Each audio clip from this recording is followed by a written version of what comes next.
오늘 12월 30일 이제 목요일이고 역대상 10장에서 12장까지의 말씀을 이제 읽었습니다. 오늘은 이제 말씀 두 절을 저희가 또 읽겠습니다. 역대상 10장의 13절과 14절 두 절의 말씀 함께 읽겠습니다. 10장 13절과 14절의 말씀입니다.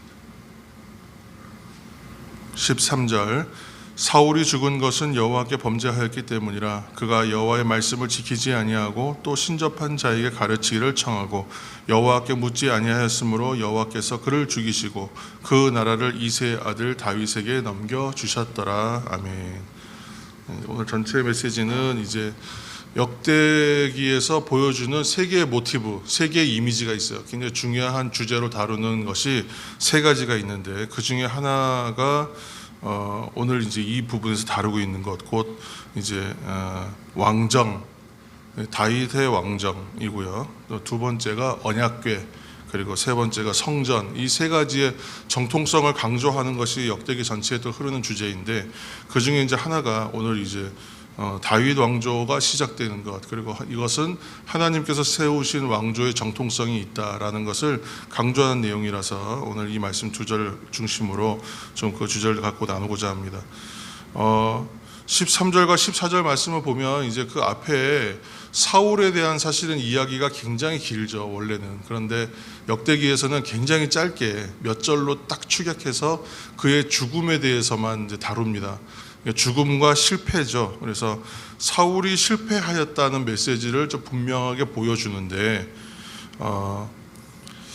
이제 복음으로서의 하나님의 말씀이 왜 복음인가 여러분 생각해 보시면 이것이 왜 하나님의 말씀이 왜 복음이지? 그러면 그 복음으로 인하여 우리가 두 가지 좀 심각한 문제로부터 해방을 얻고 노임을 받잖아요. 첫 번째는 뭐예요? 죄로부터 노임을 받는 것, 구원은. 두 번째는 뭐죠? 사망으로부터 구원받는 것이에요. 생명을 얻는 것이죠. 그러니까 이 두 가지가 굉장히 중요해요, 복음에서. 그래서 복음은 곧 그런 의미에서 구원의 이야기요, 또한 생명의 이야기다. 그런데 오늘 이제 사울의 이야기는 왜 이제 이 반대쪽에 서 있느냐? 이것은 죽음에 대한 이야기잖아요. 죽음의 이야기. 그의 죽음에 대한 이야기요, 실패에 대한 이야기예요. 왜냐하면 사울의 죽음은 생명이 없어요. 그러니까 하나님 안에서 또 그리스도, 하나님 앞에서 그리스도 안에서의 삶을 살다가 죽으면 생명이 있는 삶이에요. 그런데 그렇지 않으면 그의 사망은 그냥 죽음이라는 것이에요. 실패했다는 것이죠. 그래서 그 이유가 오늘 이제 13절과 14절 말씀에 나와 있어요. 왜 사울 왕가가 죽음을 맞이하고 실패하는가에 대한 원인을 보여주죠. 그래서 13절, 14절 말씀을 눈으로 보시면서 첫 번째는 왜 실패하느냐? 범죄하였기 때문이다, 이렇게 얘기하고 있고, 둘째는 뭐냐면 여호와께 묻지 않았다, 여호와의 말씀을 지키지 않았다, 이제 이렇게 말하는데 첫 번째는 범죄하였기 때문에, 둘째는 하나님의 말씀을 지키지 않았기 때문이다. 이제 여호와께 묻다라는 말은 문의하다, 질문하다, 뜻이 무엇인지 궁금하게 묻는 것을 말할 때 이렇게 묻다라는 표현을 써요. 그런데 이 말을 잘 살펴서 그 깊이를 좀 더 따져보면 어디까지 나가야 되냐면 헌신하다라는 의미로 나가야 돼요. 그러니까 지금 내가 여호와께 뭔가 의뢰한다, 묻는다는 것은 하나님의 뜻이 무엇입니까? 묻는 단계로 끝나는 게 아니다.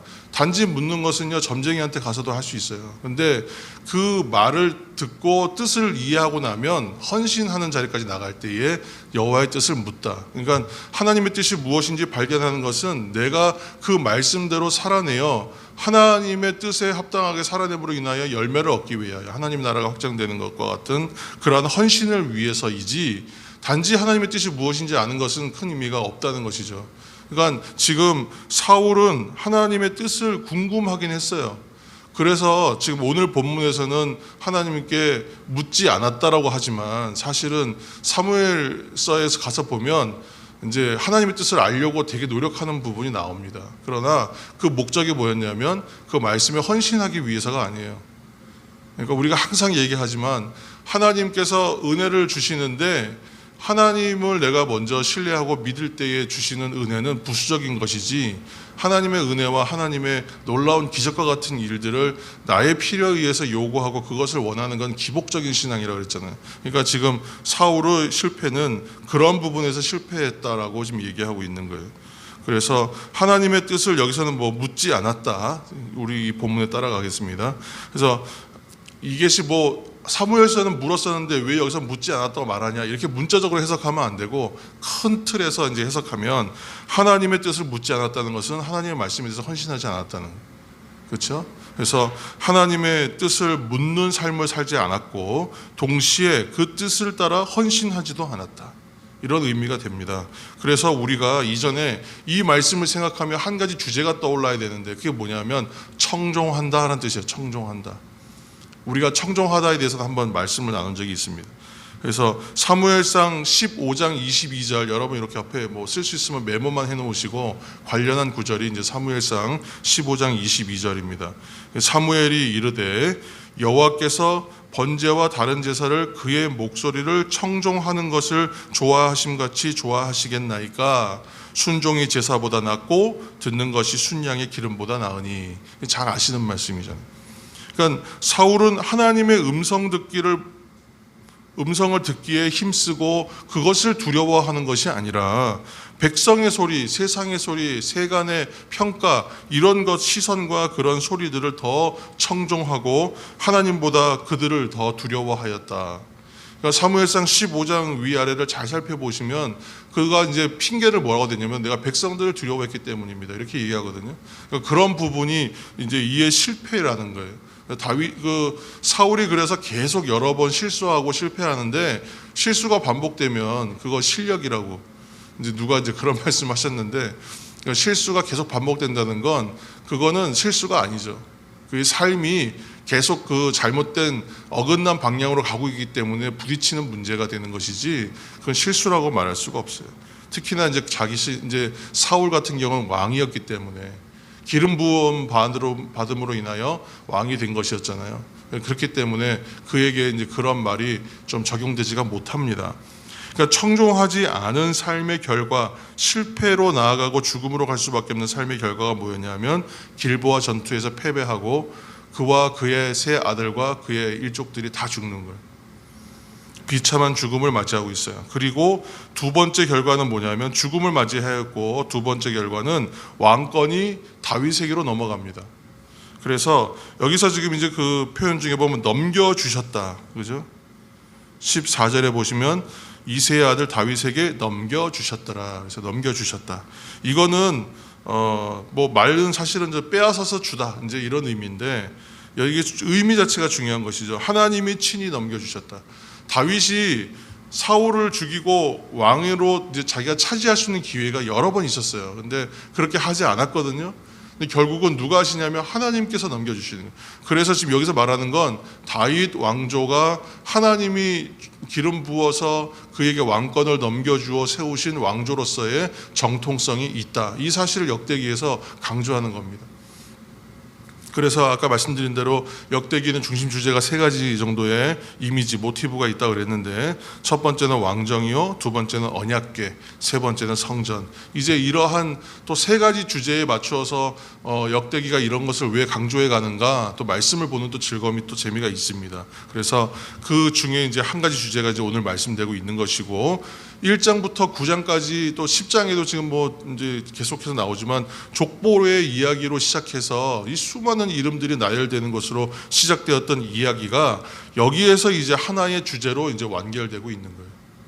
무슨 얘기를 하려고 했냐면 다윗의 왕조로 세워지는 과정을 얘기하기 위해서, 하나님의 역사가 다윗 왕조로 이렇게 이어져 있다라는 얘기하는 하나의 맥이기도 합니다. 아시듯이 우리가 알고 있어요. 사울도 시작이 참 좋았습니다.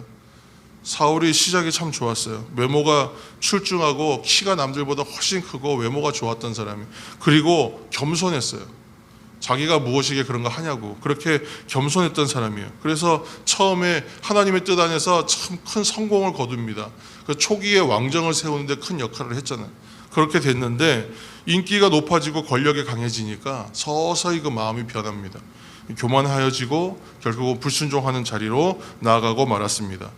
사랑하는 성도 여러분, 우리 성도들의 신앙은 처음과 나중이 동일해야 됩니다. 처음과 나중이 동일해야 돼요. 뜨겁게 신앙으로 시작했는데 차갑지도 덥지도 않은 신앙으로 가거나 그렇게 마무리할 수는 더더군다나 없는 거예요. 그러므로 이 한 해를 우리가 이제 마치는 시점에서 처음의 사랑, 처음의 뜨거움을 우리가 혹시 잃었는가?